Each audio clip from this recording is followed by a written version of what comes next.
వచ్చే ఎన్నికల్లో ఆంధ్రప్రదేశ్లో కూటమిని ప్రజలందరూ ఓడించాలని రాజకీయ పార్టీలు డబ్బులకు అమ్ముడు పోతున్నాయని నడుపుతున్న నాయకులు, సినిమా స్టార్లు ప్యాకేజీలు తీసుకుని ప్రజల్ని మోసం చేస్తున్నారని సీఎం వైఎస్ జగన్ అన్నారు.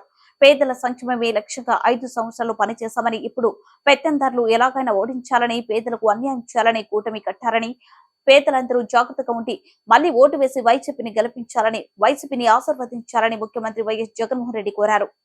రాష్ట్రాన్ని హోల్సేల్ గా దోచుకునేందుకు, దోచుకున్నది పంచుకునేందుకు చంద్రబాబు రాజకీయాలు చేస్తా ఉంటే, కులాన్ని హోల్సేల్ గా బాబుకి అమ్మేయగలననే భ్రమతో ప్యాకేజీ ఇస్తారు, రాజకీయం చేస్తా ఉన్నాడు.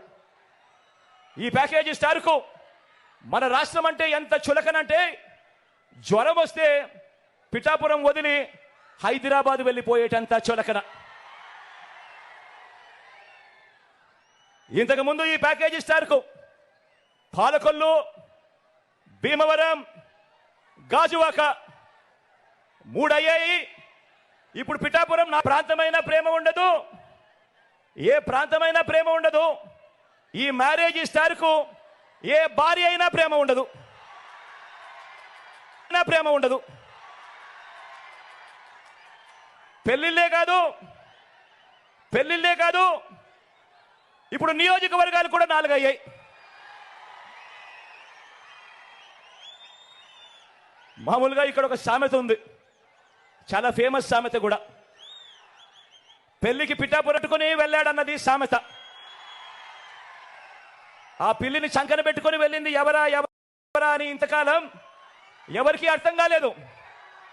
కానీ ఇప్పుడు అర్థమైంది, చంద్రబాబు తన చంకలో ఉన్న ఆ పిల్లిని ఇప్పుడు పిఠాపురంలో వదిలాడు అని. వారి కూటమి ఎలాంటిదో మీరే చూస్తున్నారు కదా. అది వ్యక్తిత్వం ఉన్న పార్టీలు కలిస్తే ఏర్పడిన కూటమి కాదు. అది మిగతా పార్టీల్లోకి చంద్రబాబు తన మనుషులను పంపితే ఏర్పడిన కూటమి. అది దత్తపుత్రుడు టికెట్లు ఇస్తే ఏర్పడిన కూటమి కాదు. దత్తపుత్రుడు టికెట్లు ఇస్తే ఏర్పడిన కూటమి కాదు. దత్తపుత్రుడికి ఎన్ని టికెట్లు ఇవ్వాలో, ఆ టికెట్లలో ఎవరు పోటీ చేయాలో, చివరికి ఆ ప్యాకేజీ ఇస్తారు కూడా ఎక్కడ టికెట్ ఇవ్వాలో కూడా బాబు నిర్ణయిస్తేనే ఏర్పడిన పొత్తు. ఆలోచన చేయమని అడుగుతా ఉన్నా.